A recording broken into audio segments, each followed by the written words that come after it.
ജനങ്ങളെ ഭയപ്പെടുത്തിയും അതുപോലെ തന്നെ പാർട്ടി സ്വാധീനത്തിൽ ധാരാളം ക്രിമിനൽ കുറ്റങ്ങൾ ചെയ്ത ഒരു കുറ്റവാളിയാണ് അർജുൻ ആയങ്കി എന്ന CPM-ന്റെ നേരത്തെ ഉണ്ടായിരുന്ന ഒരു നേതാവ്. ഇദ്ദേഹം ഇപ്പോൾ CPM-ൽ സജീവമായി പ്രവർത്തിക്കുന്നുണ്ടോ എന്നുള്ള കാര്യത്തെക്കുറിച്ച് ധാരണയില്ല. എന്നാലും പോലീസ് ഉദ്യോഗസ്ഥനെ അടക്കം ഭീഷണിപ്പെടുത്തിയും അധിക്ഷേപിച്ചും ഇയാൾ ഫേസ്ബുക്ക് പോസ്റ്റുകൾ ഇടുന്നതിനും നേരിട്ട് പലരെയും ഭീഷണിപ്പെടുത്തുന്നതായും മറ്റ് പല ക്രിമിനൽ നടപടികളിലും ഇടപെടുന്നതായുമുള്ള സൂചനകളാണ് ഇപ്പോൾ പുറത്തു വരുന്നത്. അർജുൻ ആയങ്കിയെ കോതമംഗലം റിസോർട്ടിൽ നിന്ന് കസ്റ്റഡിയിലെടുത്ത സർക്കിൾ ഇൻസ്പെക്ടർക്കെതിരെയാണ് ഇയാൾ ഇപ്പോൾ ഭീഷണി മുഴക്കിയിരിക്കുന്നത്. പെൻഷൻ വാങ്ങി ജീവിക്കാൻ അനുവദിക്കില്ലെന്നും ജീവിതം താറുമാറാക്കിയ നിന്നോട് യുദ്ധം പ്രഖ്യാപിച്ചിരിക്കുകയാണ് എന്നും അർജുൻ ആയങ്കി ഈ ഒരു പോസ്റ്റിലൂടെ ഭീഷണിപ്പെടുത്തുന്നു. ഞങ്ങൾ അനുഭവിച്ച ഈ നിയമ വിരുദ്ധ അധികാര ദുർവിനിയോഗ പ്രതികാര നടപടി ഇനിയൊരാൾക്കും നേരിടേണ്ടി വരരുത്.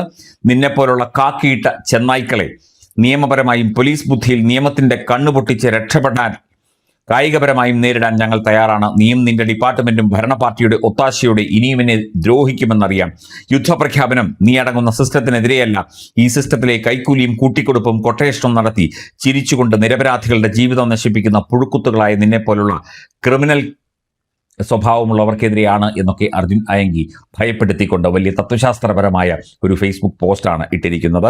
വിവാഹ ചടങ്ങിൽ പങ്കെടുക്കാനെത്തിയപ്പോൾ പുന്നക്കാടുള്ള റിസോർട്ടിൽ വെച്ചായിരുന്നു കോതമംഗലം പോലീസ് അർജുൻ ആയങ്കിയും സുഹൃത്തുക്കളെയും കസ്റ്റഡിയിലെടുത്തത്. മരട് അനീഷിന്റെ കൂട്ടാളികളും കസ്റ്റഡിയിൽ എടുത്തവരുടെ കൂട്ടത്തിൽ ഉണ്ടായിരുന്നു. ഇവർ സഞ്ചരിച്ച വാഹനങ്ങളും കസ്റ്റഡിയിൽ എടുത്തിരുന്നു. കൃത്യമായി ഗുണ്ടാ ലിസ്റ്റിലും അതുപോലെയുള്ള ക്രിമിനൽ ലിസ്റ്റുകളിലും ഒക്കെ തന്നെ നോട്ടപ്പുള്ളികളായ ആളുകളെ പോലീസുകാർ ഇടയ്ക്ക് കസ്റ്റഡിയിലെടുക്കുന്നതും കരുതൽ തടങ്കലിൽ വെക്കുന്നതും ചോദ്യം ചെയ്യുന്നതുമൊന്നും പുതിയ കാര്യമല്ല. അതൊക്കെ ക്രമസമാധാന പാലനത്തിന്റെ ഭാഗമായി നിയമപരമായി ചെയ്യുന്ന കാര്യങ്ങളാണ്.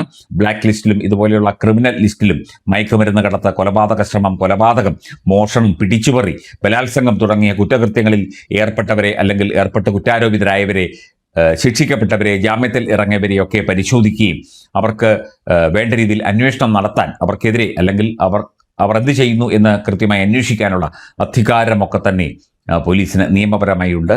അപ്പോൾ പോലീസിനെ കൊല്ലുമെന്നും പെൻഷൻ വാങ്ങി ജീവിക്കാൻ അനുവദിക്കില്ല എന്നൊക്കെ ഒരു CPM പിന്തുണയുള്ള ക്രിമിനൽ ഗുണ്ട ഇങ്ങനെ പറയുമ്പോൾ നമ്മുടെ നാട് കൂടുതൽ ശ്രദ്ധിക്കണം. ഇതുപോലെയുള്ള ധാരാളം ഗുണ്ടകളെ പടച്ചുവിട്ടിട്ട് വാർത്തുവിട്ടിട്ടാണ് CPM എന്ന പാർട്ടി ഇവിടെ നിലനിന്നു പോന്നിരുന്നത്, ഇപ്പോഴും നിലനിൽക്കുന്നത്. ഗുണ്ടായിസമൊന്നും ഇവർക്ക് പുത്തരിയല്ല.